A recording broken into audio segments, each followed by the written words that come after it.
Dialogue avec l'ange de Guy Tamalache. Vendredi 13 octobre 1944. Entretien 79.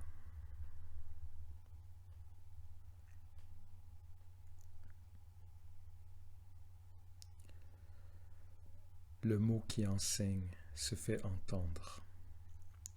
Les quatre agissent en unité. La surface du globe est ondoyante. L'eau, la mer la recouvre. Le sommet de la montagne émerge. Le sommet de la montagne, l'île, c'est l'individualité. Note du traducteur. Rappelons que le mot hongrois individualité, egyen, est composé de deux mots, un moi, egi en.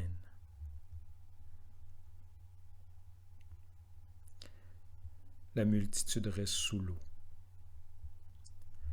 Le plan créé est miroir. Au creux de la matière inerte, le germe primordial. Il s'est élancé vers le haut. Il a percé la matière, épaisse, aveugle. Il l'a dépassée. Il s'est transformé. Les vagues de la mer l'ont embrassé. C'est là qu'il a vécu. Il s'est hissé au-dessus de la mer, mais le chemin conduisait plus loin, bien au-delà de l'eau.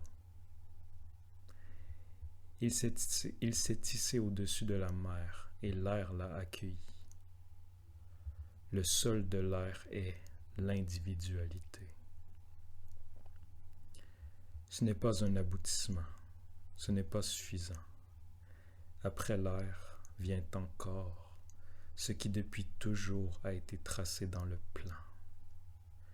Et la force divine qui tisse le plan opère maintenant. Atteignez ce nouveau degré. Sans l'individualité, l'air est vide. Le pied des anges cherche en vain des sommets, des îles où se poser.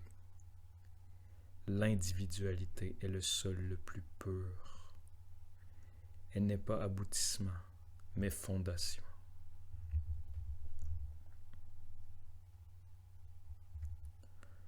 Maison sur le roc. Jésus est le roc.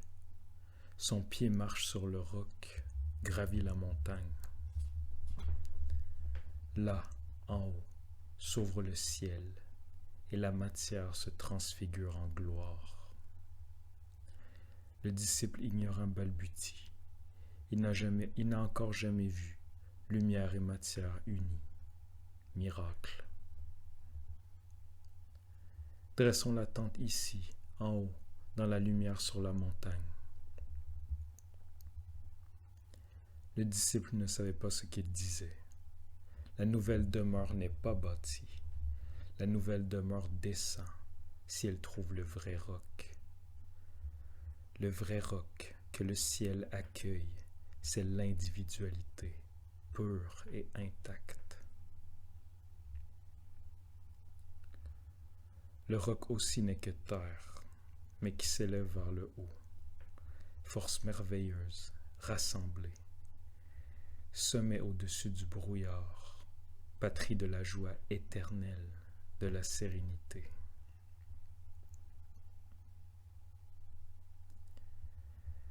Soyez sur la montagne, toujours sur le sommet.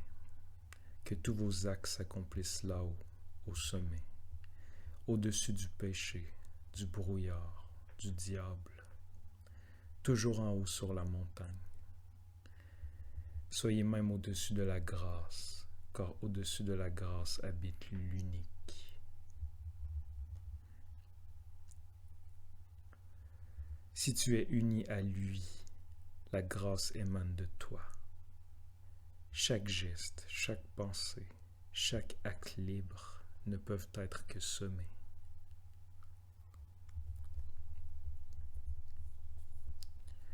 Celui qui grimpe habite peut-être sur la montagne, mais toi, tu ne l'habites pas, tu ne grimpes pas.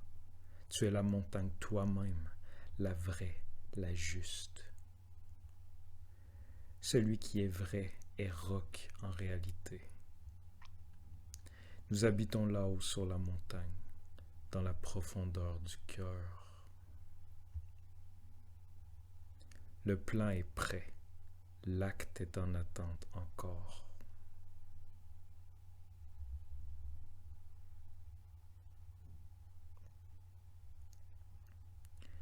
La clarté sereine du ciel vibre. Je vous enseigne. La grande question, la mort, n'est que vibration. Entre la naissance et la mort, un écran fausse votre vue. Naissance et mort ne sont que vibrations. La vie n'est pas donnée par pitié. La vie est éternelle, mais à travers cet écran, vos yeux ne voient pas. Renaissance, résurrection, ténèbres, mort, chute sont tout à fait différentes de ce que vous supposez.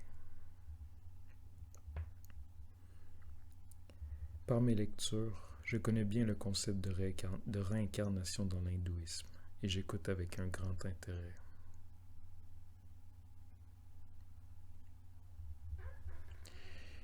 Si vous éleviez votre vue plus haut, vous verriez que de nombreuses vies, cela est impossible. La vie est une, indivisible, éternelle. C'est votre héritage, transmettez-le. Au-delà du tréfonds de la mer, au-delà de la mer, au-delà du sommet de la montagne, le doigt divin trace de nouveaux plans sur le sable. Lui, il conçoit éternellement des plans. Vous, réalisez-les. Dans le ciel du premier jour, ni le soleil ni la lune n'étaient encore apparus, que le plan éternel était déjà là.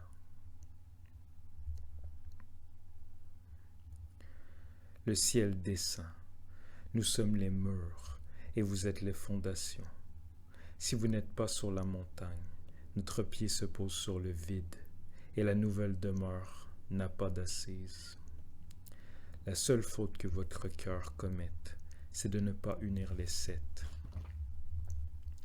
de n'être pas au sommet de la montagne, car alors notre pied se pose sur le vide. Vous le comprenez depuis longtemps, mais vous ne le faites pas encore. Vous ne manquez pas de foi, mais vous manquez d'actes. Autant de foi, autant d'actes, ce n'est possible qu'ainsi.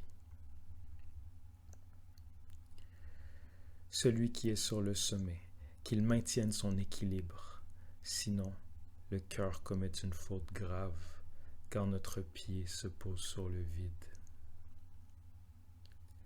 Notre être est trop léger, ainsi il faut sous notre pied le sommet du roc, vérité, force.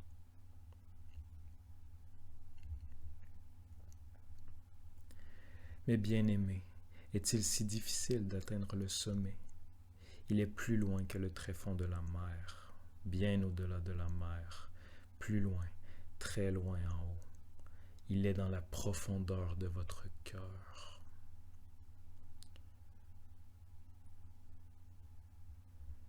Les mots qui vous ont instruite s'estompent maintenant, s'éloignent doucement, mais sont vérité.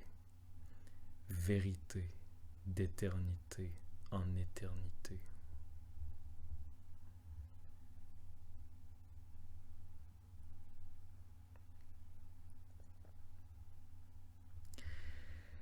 En conclusion de l'entretien aujourd'hui, Hannah trace un schéma très simple.